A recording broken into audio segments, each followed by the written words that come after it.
David Stewart here. Thought I'd do something a little bit different because I'm on the road, hanging out at the mom's house, and I happen to have a guitar here with me.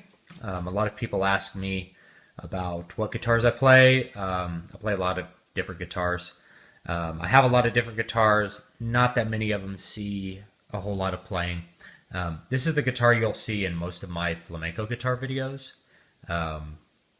It's probably my favorite flamenco guitar. It's my main guitar. It's made by a guy named Rosewood in Santa Barbara. I'm showing the case off here because a lot of people think this case is pretty cool. It's a nice little fiberglass case. It's got backpack straps. I got this at a place called Trinity Guitars out in Playa del Rey, which is in South Bay of LA, if anybody is down that area and wants to go check those out. I haven't been in there in years, but that's where I got it. Let's open it up and take a look. There it is. Okay, we'll take a look in there. Bruce F. Wood, number 90, 2004. Okay, made in Santa Barbara, California. I love how simple that label is. Okay, so this is his 90th guitar, which I just love. We'll take a look at the bridge. We'll see the bridge is Brazilian rosewood, which matches the back and sides. And we have a nice little detail. Let's see if we can get in on this detail. We have some detail that matches the rosette. It's made in the same way as the rosette. This rosette is made, unlike most rosettes on production guitars. Let's see if we can get some light to reflect. You'll see that each of those little colored spots is a different little square rod of wood that was arranged in this pattern. You can see where it bookends there. On a big sort of, imagine a big log and you're slicing off thin little veneers of it to glue on the guitar, and that's the rosette on this guitar. You see it has an incomplete 21 fret. The 21st fret's incomplete, so in a lot of guitars you don't have, you have a complete 21st fret and the sound holds a little further this way. This is very traditional. If we look inside, we'll see the foot made with a very, very traditional Spanish foot method. You'll also see that the back and sides, you can see the rosewood from the other side here. Let's take a look at the other end. So we have a nice ebony fingerboard here. Of course, bone bridges and nuts. Headstock's pretty cool. Has this nice little devil horn thing going on. And it's got a good little ply of Brazilian rosewood here to match the back and sides, as well as the bridge. And we've also got some pretty good tuners. I don't remember what kind of tuners they are, but I like them. They're nice. Let's pick it up, turn it over. Got this nice, beautiful cedar neck with a good little dimension to the grain, going all the way to this beautiful Brazilian rosewood back and sides. So here's the sides. I really like how they have a nice light grain, and the back has a nice dark grain. This is all Amazon rosewood, really beautiful. We look at the back. I love how the grain is kind of three-dimensional as we turn it. Beautiful bookend, some great modeling. A little straighter grain than a lot of Brazilian rosewood, but that can be a good thing because it doesn't crack quite as much.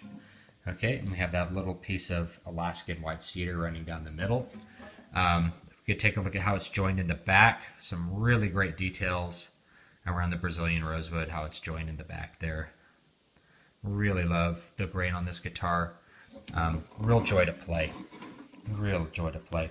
And if we look at the top, we'll see that it's a little bit reflective, but it's not super reflective. And this is only sort of a semi-gloss finish, which a lot of people like the really glossy stuff, but I feel like the semi-gloss, you could see that sort of three-dimensional effect of the grain as I turn it.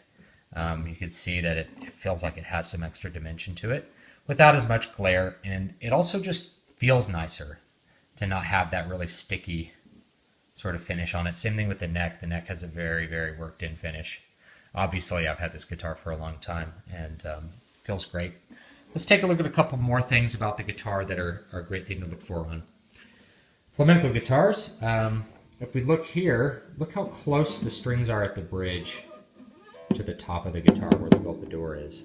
They're very, very, very close. Very close. So this is something that's a really good feature here, is to have it really close on the right hand. It feels really good on the right hand to have those strings nice and close. Just ignore the growing of the potatoes there. Obviously I haven't cleaned underneath the strings in a while. But as we go away, we see that it gets higher off the fingerboard. I don't know if you guys can see that. It gets higher off the fingerboard. That's really good, actually, because we like to feel nice and close, or it gets really high off the top, the soundboard. So we really like it to feel nice and close to the soundboard over here at the right hand when we go upon a cello.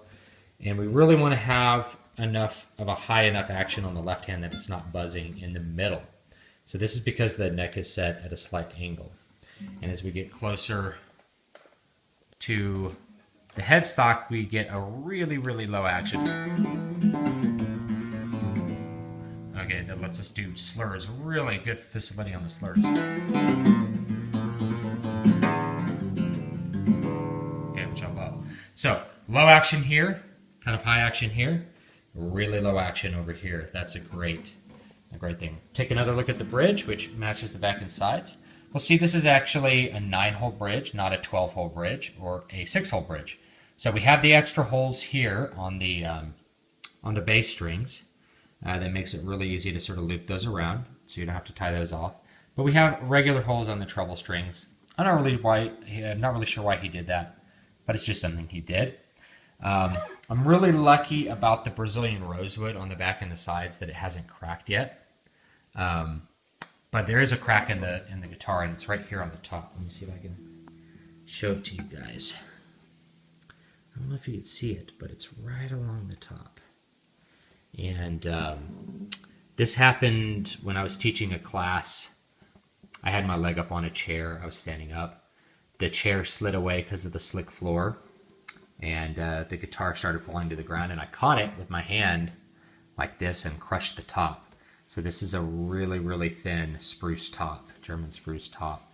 And I just crushed the top. I actually didn't play the guitar for like 2 years. I was so upset about breaking it after getting it from Bruce, who was so nice to give it to me. I had a guy named, what was his name? The name of the shop is Advanced Guitars. It's over in, it's on Flamenco in Las Vegas, I believe. Or no, Tropicana. I don't remember the cross streets. I don't live in Las Vegas anymore. Advanced Guitars in Vegas. He fixed that for me. Did a great job. Okay, so this is my main flamenco, Rosewood number 90. Great little guitar here. So thanks for watching. Don't forget to like, comment, and subscribe. And I might do a few more of these videos showing some of my more unique instruments. And thank you so much for watching. You have a great day.